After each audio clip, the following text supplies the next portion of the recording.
Find out the answer in this latest video of Mark. Now, probably there is no one correct answer, and that is why I suggest that we look at the KonM-AR-i method of Marie Kondo. Now, KonM-AR-i focuses on discarding things which are not essential, at the same time paying special attention to things that matter the most and spark joy in our day-to-day operations should be kept. Something similar can be applied while planning an effective strategic analyst relations plan for your organization. Now let's see how. So the step 1 of the KonM-AR-i method essentially indicates to discard what is non-essential.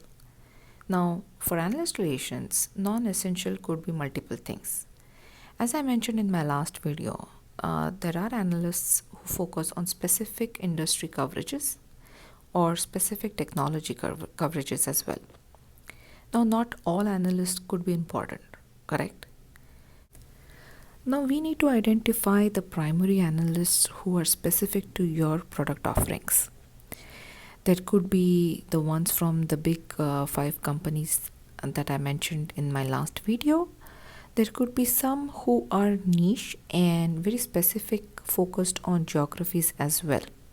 So we have to kind of first make a list of analysts who are relevant to our product offering, and then do a subsequent exercise of tiering them as primary, secondary, and so on.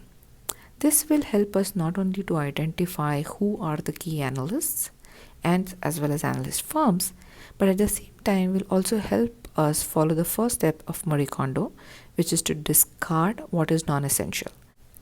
So discard any relationships with analyst firms who are non-strategic to your business.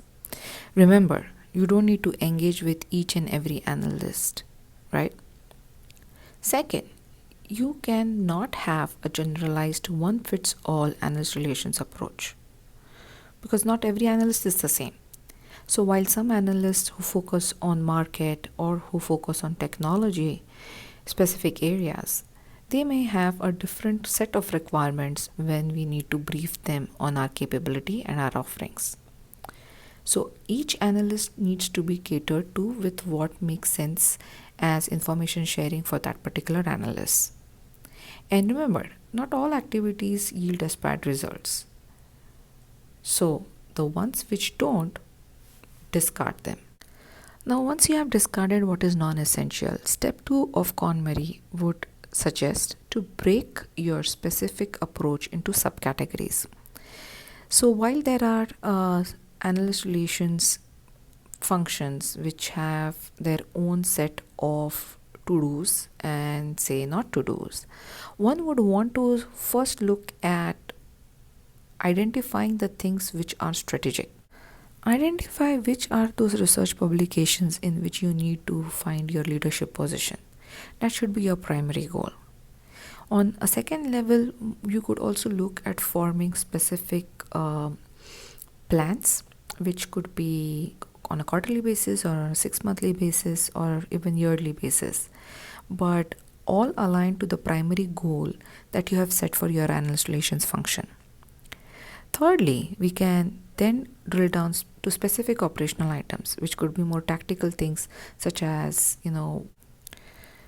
with analyst 1, you need to have, say, a set of briefings. Maybe analyst 2 requires briefings as well as inquiries, so that you can also try to kind of push communication not only from inside out, but also get insights from the analyst and further expand the outside in knowledge sharing with the analyst.